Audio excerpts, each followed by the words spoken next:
하나님 말씀 신약성경 데살로니가전서 4장 3절로 8절 말씀까지 보겠습니다. 데살로니가전서 4장 3절로 8절 신약성경 331쪽입니다. 한 목소리로 같이 읽습니다. 하나님의 뜻은 이것이니 너희의 거룩함이라 곧 음란을 버리고 각각 거룩함과 존귀함으로 자기의 아내 대할 줄을 알고 하나님을 모르는 이방인과 같이 세욕을 따르지 말고 이 일의 분수를 넘어서 행죄를 해하지 말라. 이는 우리가 너희에게 미리 말하고 증언한 것과 같이 이 모든 일에 주께서 신원하여 주심이라. 하나님이 우리를 부르심은 부정하게 하심이 아니요 거룩하게 하심이니 그러므로 저버리는 자는 사람을 저버림이 아니요 너희에게 그의 성령을 주신 하나님을 저버림이니라. 아멘. 이젠 오늘을 포함해서 올해 주일이 3번 남았습니다. 오늘 주보 맨 앞면에 보면 대강절 3주라고 돼 있죠. 다음 주와 예수님 오실 성탄 주일이기에 주님 오시는 것을 준비하는 기간, 이렇게 봐야 되겠죠. 성탄절이 예수님 생일이라고 말하기는 어렵습니다. 1년 중에 12월 25일을 그날로 정해서 하지 그날 자체가 생일은 아님에 틀림이 없습니다. 그런데 왜 그날을 생일로 정하고 또 그렇게 준비하는 교회 절기가 되어질까? 다시 한번 기억하게 하는 거죠. 우리의 삶 속에 이렇게 기억함으로 우리를 다시 새롭게 하고 그럽니다. 주님이 이 땅에 오신 이유는 우리 모두를 주의 자녀 삼으시려고 한 거죠. 그것 외에는 다른 방법이 없었습니다. 즉 우리 죄를 대신 짊어지고 죽으시지 않는 한 우리 죄 문제를 해결할 방법이 없었기에 죽으시러 이 땅에 오신 것입니다. 그럼 그 죽으심과 부활하심으로 구원 얻은 우리들, 그럼 이제 예수님 이 땅에 오신 목적이 완성된 거냐? 그렇진 않잖아요.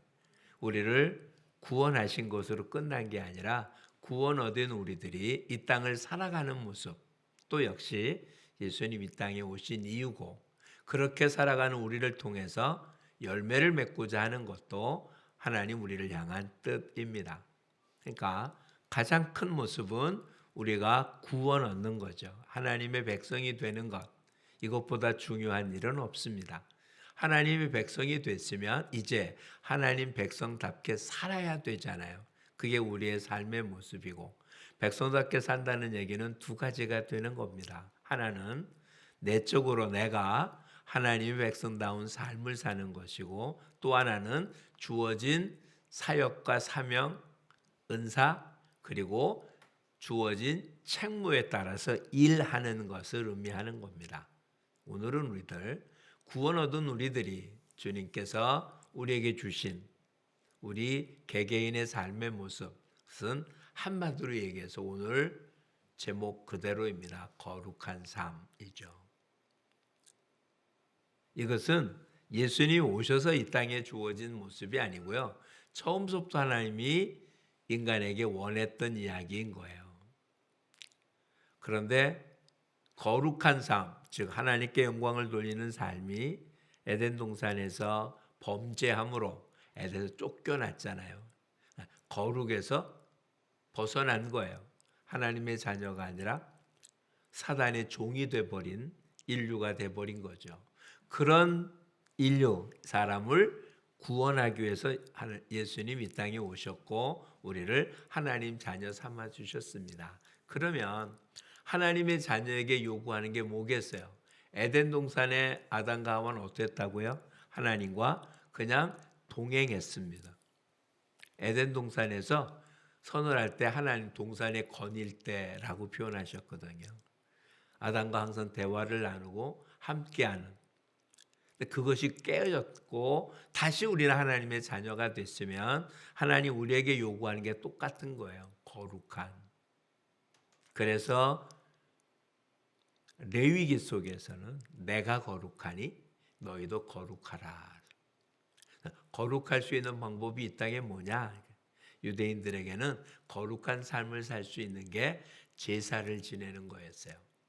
자기 죄를 제물을 들어서 용서받아서 구별되어지는 여러 율법들이 주어진 이유들은 그런 일을 통해서 거룩한 삶을 살라고, 그런 일을 하면 하나님의 자녀가 되는 게 아니라 하나님의 자녀들은 이렇게 거룩한 삶, 이 거룩하다는 얘기를 두 가지 의미로 살피셔야 돼요.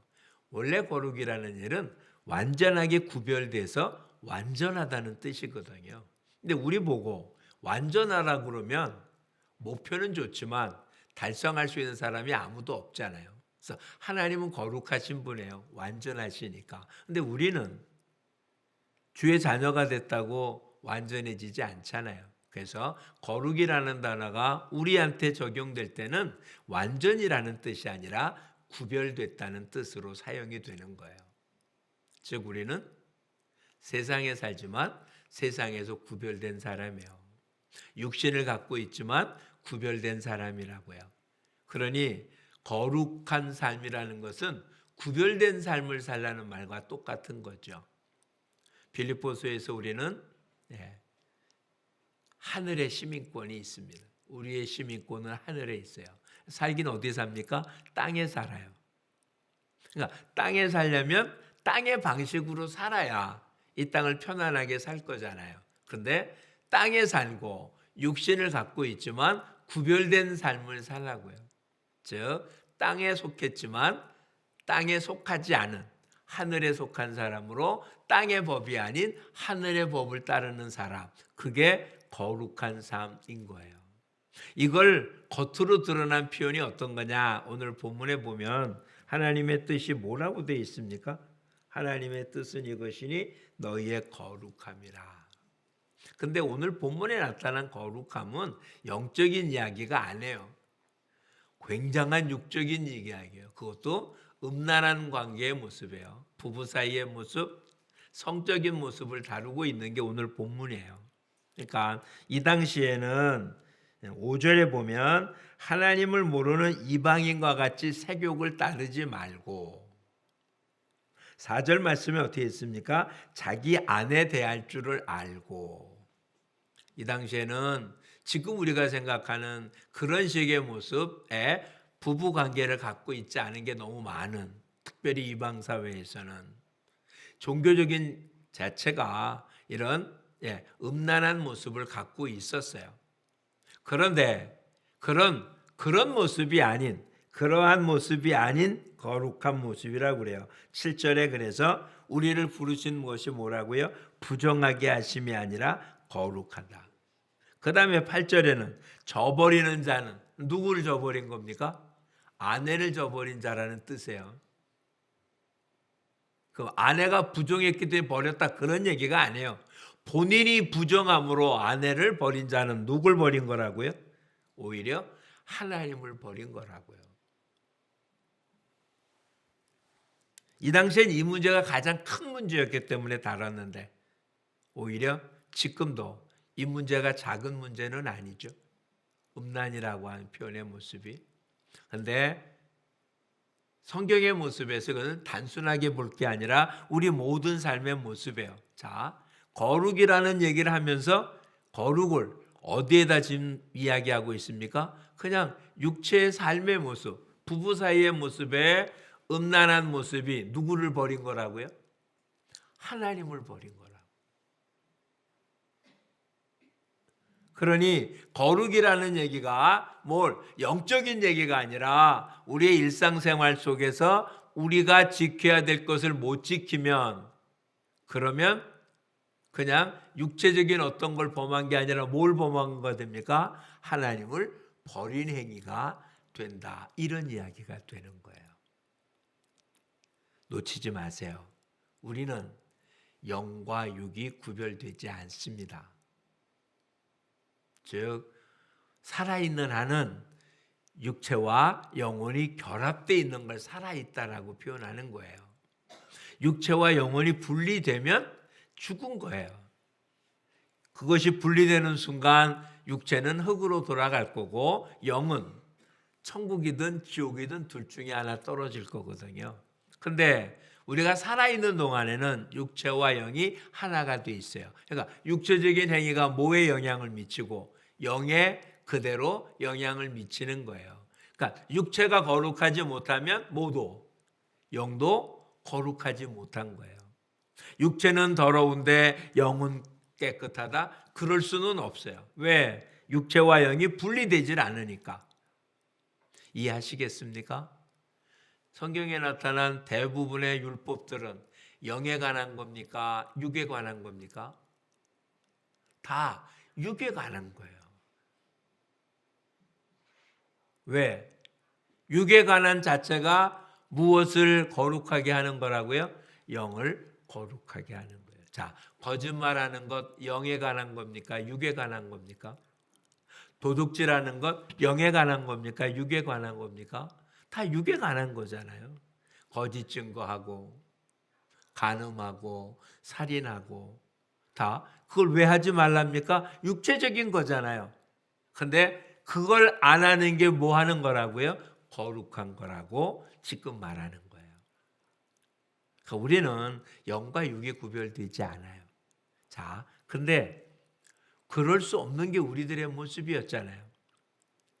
뭐 선하게 살고 싶지 않은 사람이 어디 있어요?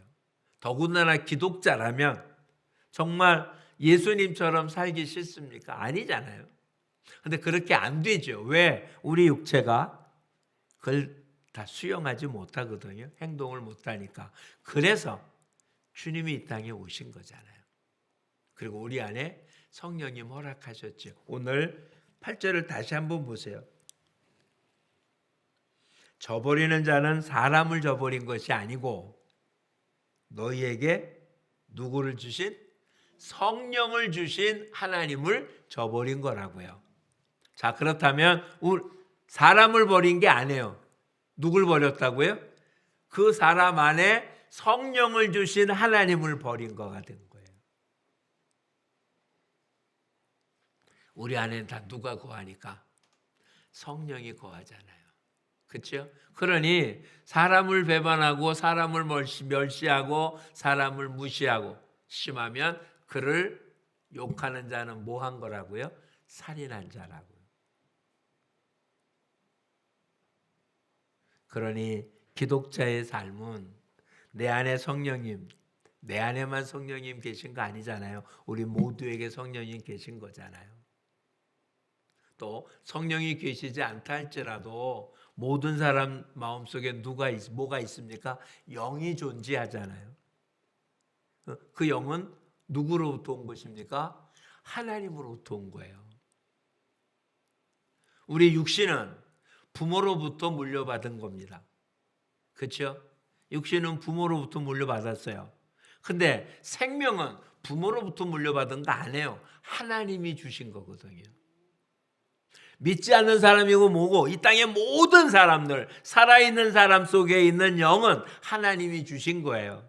그 영이 하나님을 따르지 않기 때문에 지옥 가기는 하지만 그 영이 주님을 만나 깨달아졌으면 천국으로 바뀌어지는 거잖아요. 그러니 믿는 사람이든 믿지 않는 사람이든 사람을 욕하고 그런 것은 그 안에 영을 주신 하나님을 모독하는 행위가 되는 거예요. 오늘은 그런 얘기를 하려고 하는 게 아닙니다. 예수님이 이 땅에 오신 것 우리를 구원하기 위해서요. 구원 얻었습니다. 그러면 구원 얻은 자의 삶의 모습은 어때야 된다고요? 구별되게 살아야 돼요. 뭐와 구별되어야 됩니까? 세상에 살지만 세상 사람과는 달라야 되는 거예요. 그럼 뭐가 다릅니까? 말하는 게 달라야 돼요. 먹는 게 달라야 되고요. 입는 게 달라야 되고요. 하는 게 달라야 돼요. 우리 스스로 한번 돌아보자고요. 우리는 과연 세상에 살면서 세상의 사람들과 다른 게 아무것도 없는 똑같은 모습인지 아닌지. 겉모습이야 뭐 우리도 똑같은 모습이지만 우리의 삶이 그렇죠? 그 일을 해야 우리는 진정한 그리스도인이 된 거예요. 예수님이 이 땅에 오셨을 때 제일 첫 번째 사건은 이것이었어요. 그가 거할 곳이 없었어요. 마리아에게서 날 방이 없었다고요. 그래서 말구유에 뉘잖아요.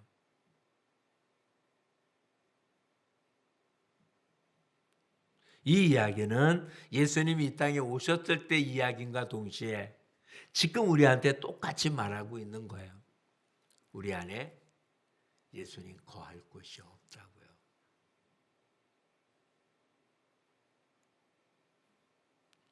삶에 너무 바빠서 경제적인 문제, 너무 복잡한 많은 문제들 때문에 가족 구성원 간에 아니면 다른 사람들과의 많은 이해 타산, 이해적인 어떤 모습 때문에 이 세대의 흐름이나 이런 모든 것들로 인하여 복잡한 모습이 있어서 예수님이 머물 곳이 없어요.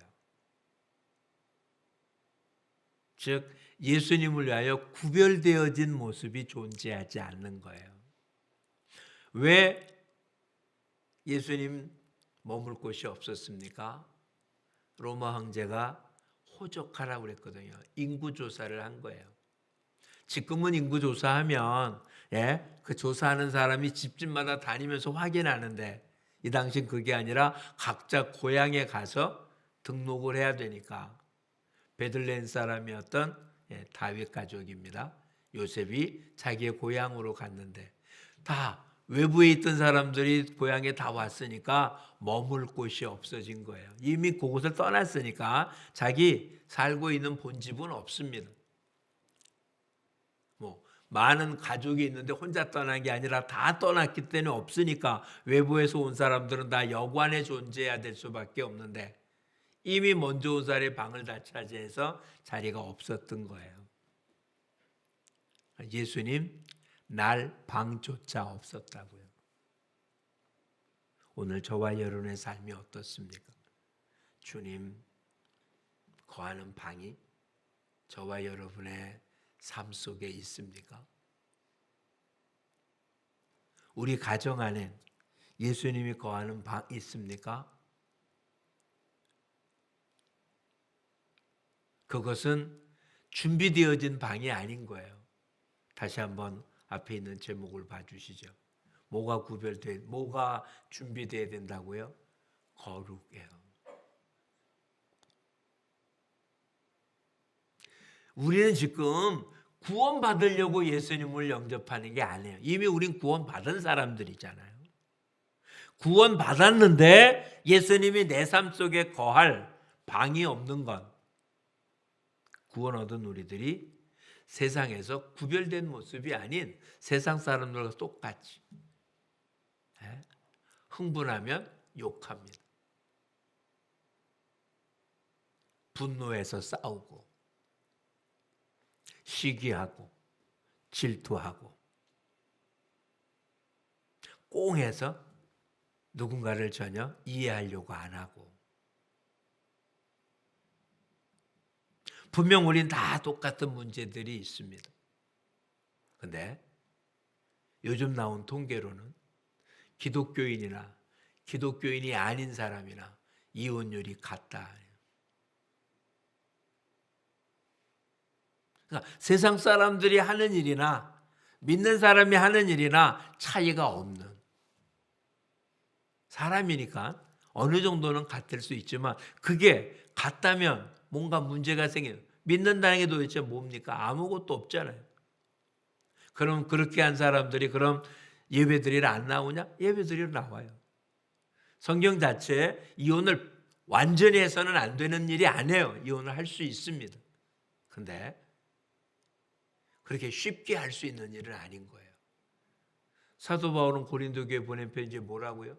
너가 믿지 않는 남편이나 아내를 구원시킬 줄 어떻게 아느냐라고 표현을 해요. 갈라진다면 갈라서라.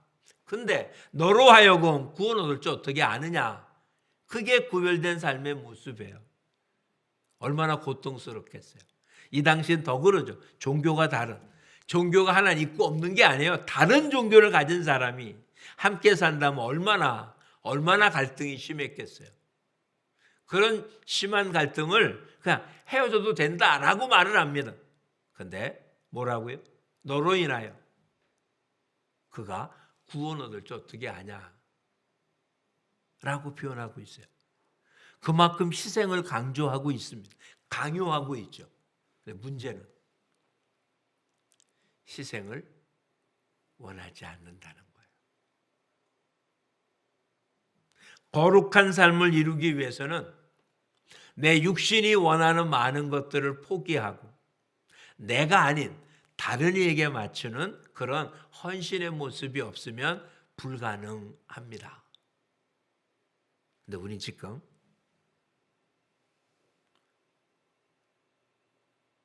희생, 헌신이라는 이야기를 잃어버렸어요. 누군가를 위해서 뭔가 손해보는 일을 못 견디하는 거죠. 그렇죠? 그냥 묻지마 폭행이라는 사실. 분명 그는 어디선가 화날 만한 일이 생겼는지 모르지만 그걸 그냥 불특정 다수에게 쏟아부을 일은 아니잖아요. 운전하다 좀 실수할 수 있는 일이 있는 것 가지고 보복 운전을 하는 그런 모습들을 이해하기 어렵지만 너무 자주 나타나잖아요. 왜? 손해보지 않으려고요.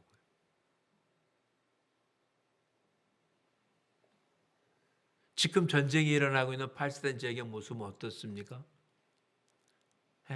한 대 맞으면 두 대 때려야 된다는 이야기잖아요. 나라를 지키려고 하는 모습은 이해는 되지만 어느 정도에서 멈추려고 하는 게 아니라 희생할 생각을 안 하죠. 예수 그리스도께서 이 땅에 오셔서 희생하지 않았다면 하나님의 사랑이 우리에게 전달될 수 있었겠습니까? 예수님이 십자가에서 저들을 벌하시옵소서라고 이야기했다면 우리한테 구원의 기쁨을 누릴 수 있었겠습니까? 주님 십자가에서 뭐라고 기도하십니까? 저들을 사하여 주옵소서. 자기가 하는 일을 알지 못합니다.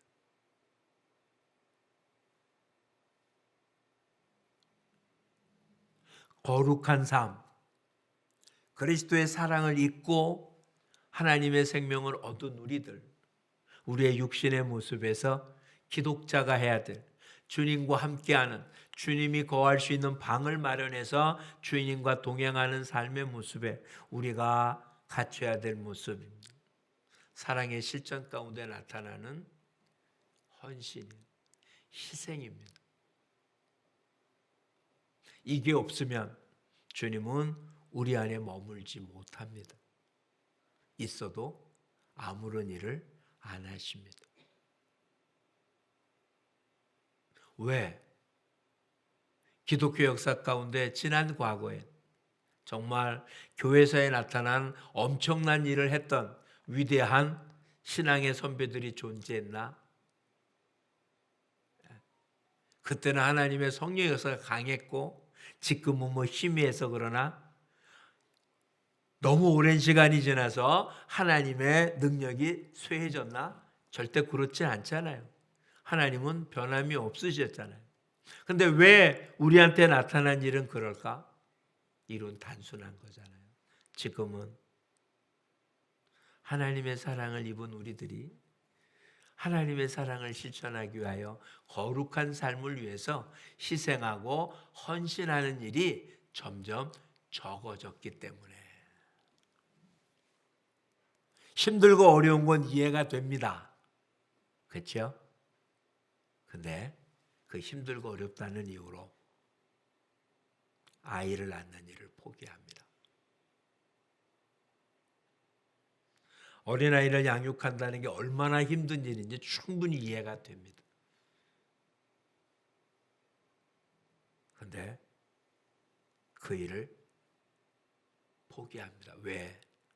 희생하기 싫다는 거죠. 그렇죠?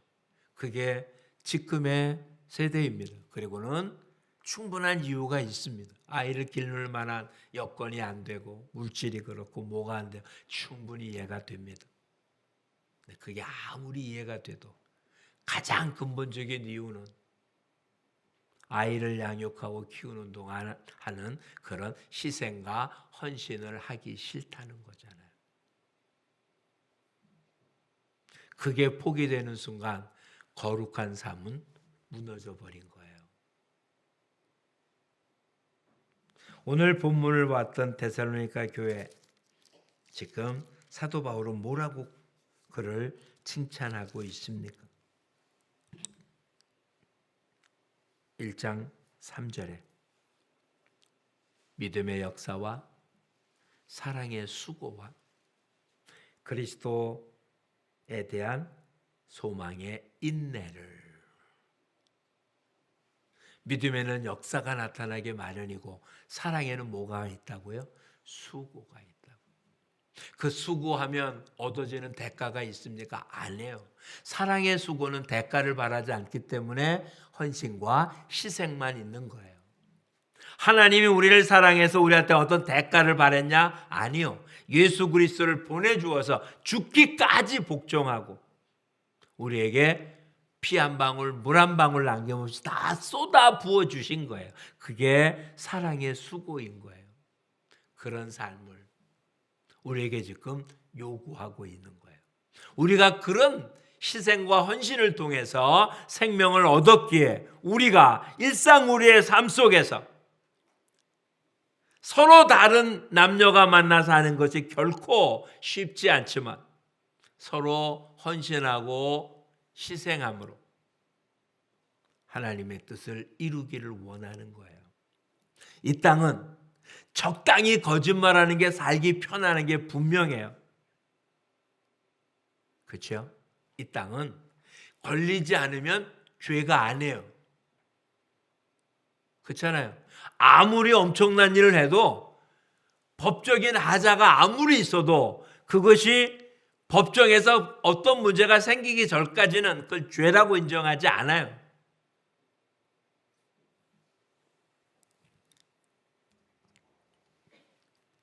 또 그가 아무리 잘못한 일을 저질렀어도요, 검사가 그거에 대해 정확하게 평가를 내지 않았으면 판사는 그 문제 갖고는 올린 고소장, 공소장 혹은 올려놓은 그것, 검사가 처음에 올렸던 것 이외에 다른 것은 재판에서 판결 내리지 않습니다. 그러니까 죄가 없다는 아닌데 그걸로 인하여 판결은 유보시키는 거예요. 그런데 하나님은 그렇지 않으시거든요. 어떤 행위를 했냐가 아니거든요. 어떤 마음을 먹었냐고 묻고 있잖아요. 그러니 이제는 저와 여러분의 삶 속에 우리의 일체의 모습, 힘들고 어려운 모습이 있든 없든의 모습이 아닙니다. 거룩한 삶은 사랑을 실천하는 삶인 거예요. 그러니 이제는 희생하고 헌신하는 걸 두려워하지 말고요. 그 일을 실천에 옮기는 거룩한 삶을 살면 저와 여러분의 안에 있는 성령님이 역사하십니다. 이건 우리 스스로 감당할 수 없는 엄청난 일인 거예요. 산을 옮길 수 있는 거고요. 성경에 나타난 모든 것들, 특별히 복음서에 나타난 예수님의 엄청난 일들, 오히려 주님 뭐라고요? 너희는 나보다 더 큰 일을 할 거라는. 그 일이 안 이루어지는 이유가 뭐 때문입니까? 거룩하지 않기 때문에, 구별되지 않기 때문에. 사랑은 하되 뭘 안 하려고? 희생은 안 하려고 하기 때문에. 사랑은 하되 대가를 바라기 때문에 하나님이 우리를 도와서 일하지 못하셨어요. 이번 성탄절 예수 그리스도와 함께할 때 이런 변화가 저와 여러분의 있기를 소망합니다. 믿는다는 이름만 가진 자가 아니에요. 주일 되면 예배 드리는 자가 아니에요. 식사 시간에 감사한다고 기도하는 자가 아니고요. 이건 당연히 해야 되는 모습이잖아요. 생활 속에 구별된 삶을 살 수 있는, 어떤 구별이요? 사랑하기 때문에 희생하고 헌신하는 자체를 기뻐하는 삶. 그게 저와 여러분 속에 있으면 우리 안에 성령님은 우리를 위대한 자로 만드실 겁니다. 하나님의 귀한 열매를 맺는 모습으로 이끌어 주실 것입니다. 그러니 오늘 구별된 우리의 삶의 모습을 놓치지 말기를 축복합니다.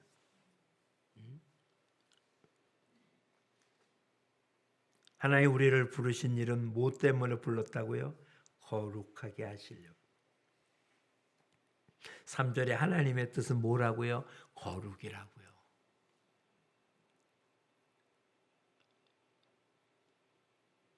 그러니 이제는 사도 바울이 고린도 교회에 보낸 편지 가운데 있는 내용을 기억하시기 바랍니다. 따라서 해주겠어요? 모든 것이 가하나 모든 것이 유익한 것은 아니니. 우리는 자유인이기 때문에 뭐든지 해도 됩니다. 근데 하는 모든 것들이 유익한 게 아니에요. 그래서 어떻게 된다고요? 구별해야 된다고요. 못해서 안 하는 게 아니에요. 다시 얘기하면 어떤 사람은 체질적으로 알코올을 취득하지 못하는 사람이 있어요. 정말 조금만 먹어도 몸에 이상이 생길 수 있어요. 즉 간의 해독작용이 약한 사람은 술을 조금만 먹어도 몸에 이상이 있을 거예요. 이것은 먹고 싶어도 못 먹는 거잖아요. 그러니까 안 하는 게 아니라 못 하는 거잖아요. 구별됐다는 건 못 하는 게 아니에요. 안 하는 거지. 이해하시겠습니까? 안 하는 거예요. 왜? 하나님 앞에서 부끄럽지 않으려고.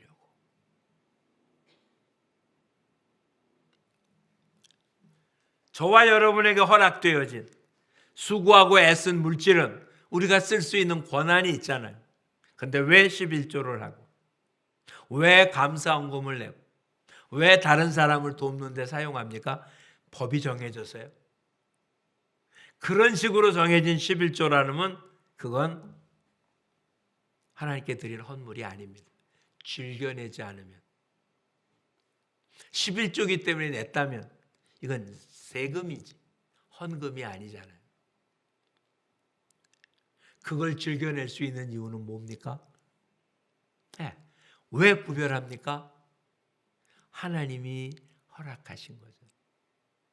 쓰고 남아서 드립니까? 아니라니까요. 구별되어지면 하나님이 역사하신다고. 구별되지 않으면 세상이 흘러가는 대로 흘러가는 거예요. 그럼 세상이 흘러가는 곳의 끝은 어디입니까? 지옥입니다. 새 하늘과 새 땅, 새 예루살렘에는 이 땅이 흘러가는 대로 산 사람은 결코 들어갈 수 없습니다. 거듭난 사람만 들어갈 수 있잖아요. 구별된 삶을 사는 사람만 들어갈 수 있잖아요. 그래서 사도 바울은 고린도 교회 교인들에게 보낸 편지 가운데 고린도에 있는 성도들에게라고 편지합니다. 성도, 거룩한 무리라는 뜻입니다. 고린도라고 하는 도시는 그 당시에 가장 음란한 도시였습니다. 가장 타락한 도시였습니다. 근데 그곳에 사는 누구라고요? 성도라고요. 그런 타락한 어두운 곳에 있는 구별되어 있는 백성들에게 편지하노니 라고 이야기한 겁니다. 저와 여러분 똑같은 거죠. 3세기 때의 고린도 교회들보다는 1세기부터 3세기까지의 고린도라고 하는 도시보다는 21세기에 살고 있는 우리의 이 도시가 더 음란한 시대입니다. 더 타락한 시대입니다. 더 어두운 시대입니다. 이 당시에 이야기했던 것보다 몇 갑절, 몇 배 훨씬 더 어둡고 심한 세상입니다. 그러니 그때 구별된 삶을 사는 사람보다 우리가 구별된 삶을 사는 게 훨씬 더 힘들고 어려우면 틀림이 없습니다. 근데 우린 분명 아는 거 있잖아요. 감당할 수 없는 시험은 주시지 않았다고요. 그래 우리 이 땅에서 어떻게 할 수 있다고요? 구별된 삶을 살 수 있다고요. 구별된 삶의 모습이 뭐였습니까? 사랑의 수고였습니다. 헌신과 희생인데 그렇게 헌신하고 희생하고 어떻게 사냐? 세상의 법이고요.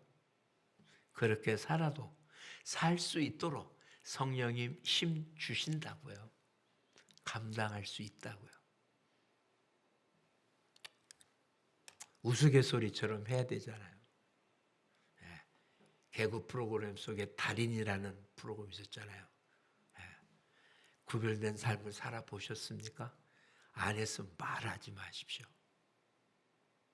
그러면 성령이 도우신다는 얘기 하지 않았으면 말하지 마십시오.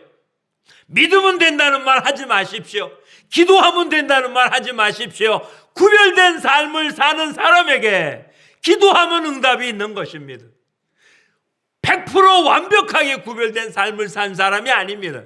구별된 삶을 살려고 추구하고 애쓰고 수고하는 삶, 이게 신앙인의 삶입니다. 하나님이 우리에게 요구하는 게 그것입니다.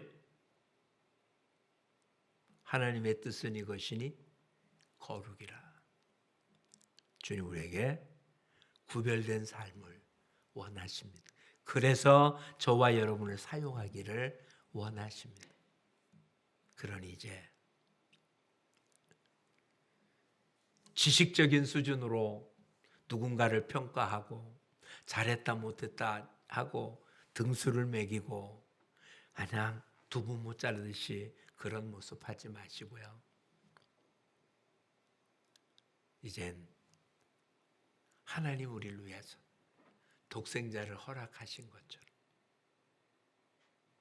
이웃을 위하여 그들에게 우리에게 있는 걸 나누어 주며 희생하고 헌신하는 일을 기뻐하는 그런 구별된 거룩한 삶을 사는, 그래서 여러분 가정 속에 수없이 많은 문제가 존재할 수는 있지만 그런 문제 때문에 두부처럼 자르는 게 아니라 기독자인 우리가 헌신하고 수고하고 양보하고 품음으로 여러분 가정 자체도 구별되어진 모습 가운데 성령의 역사가 있기를 축복합니다. 여러분의 사업 속에도 여러분의 자녀들 속에도 구별된 삶의 모습을 하면 하나의 영광이 나타나겠지만 그러지 않으면 그 안에 성령을 주신 하나님을 버린 행위가 되므로 너무나 끔찍한 결과를 얻게 될 겁니다. 그럼에도 불구하고 우리에게 올해 또 성탄의 절기를 주시잖아요. 하나님 다시 우리한테 기회를 주셨습니다. 어떻게 할 수 있나? 구별된 삶을 살 수 있는 그와 같은 기회를 주신 거예요. 다시 한번 기억하며 새롭게 시작할 수 있는 은혜를 허락한 것입니다. 다음 주에 말씀드리겠지만 왜 우리의 선배들은 예수님 나신 날을 12월 25일로 정했을까요? 이때가 어느 때입니까? 밤이 가장 길고, 그렇죠? 이제 어떻게 되는 건가? 밤이 조금씩 짧아져가는 그런 시기에 예수님 생일을 정한 거예요. 예수님 오심을 어떻게 했다고요? 어둠을 조금씩 깨쳐나가고 있다는, 예수님 오신 날 자체가 아니고요. 예수님이 오신 뜻을 그렇게 한 거예요. 그러니 다시 한번 저와 여러분 이번 성탄절을 맞이하는 준비하는 모습은 다른 게 아닙니다. 무슨 산타클로스 선물을 준비할 게 아니고요. 그동안 잃어버렸던 구별된 삶의 모습을 통하여 주님이 저와 여러분의 삶의 현장에 가정에, 우리의 사업에, 우리의 공동체 가운데 예수님이 거할 수 있는 방, 구별된 삶을 통하여 삼겨진 모습 속에 주님이 기쁨으로 그곳에 임재할 수 있는 모습을 마련하는 그런 모습이 되어지기를 축복합니다. 이젠 그냥 사랑하는 사람들이 되어지는, 그렇죠? 하나님을 사랑하는 사람, 누구를 사랑하는 사람입니까? 보이는 형제를 사랑하는 사람이 보이지 않는 하나님을 사랑하는 사람이고, 보이는 형제를 사랑하지 않는 사람이 보이지 않는 하나님을 사랑할 수는 없다고 분명 말했잖아요. 그러니 이제는 하나님을 사랑합시다. 예수님을 사랑합니다. 어떻게 해요? 옆에 분, 네, 사랑함으로. 그게 하나님을 사랑하는 방법입니다. 그 사랑을 위해서 어떻게 한다고요? 헌신하고 수고하는 것입니다. 헌신과 수고가 빠진 사랑은 사랑이 아닙니다. 그렇죠? 그러니 이제 우리도 헌신과 사랑을 통해서, 수고를 통해서 하나님의 사랑을 실천함으로 거룩한 구별된 모습을 가져 여러분의 가정이 깨끗하고 하나님이 임재하고, 여러분의 생활 가운데도 구별된 모습 때문에 사람들한테는 몰라도 하나님한테 인정받는 물질로 찬 그런 모습들로 가득 찰 수 있기를 축복합니다. 하나님의 뜻은 이것이니 거룩이라. 우리 모두 거룩한 삶을 사는 우리 모두가 되기를 축복합니다. 기도하겠습니다. 좋으신 하나님 고맙습니다. 억만제약 가운데 영원한 형벌로 죽을 수밖에 없는, 그리고 지옥에 갈 수밖에 없는 우리들, 우리가 주님 앞에 무엇을 하고 애쓰고 노력하고 또한 희생하고 헌신한 결과로 주님을 주신 것이 아니라 우리가 아직 죄인 되었을 때 우리를 위하여 십자가에서 죽으심으로 우리에게 생명을 허락하시며 그런 사랑을 우리에게 펼쳐주신 하나님을 기억하며 감사와 찬양을 드립니다.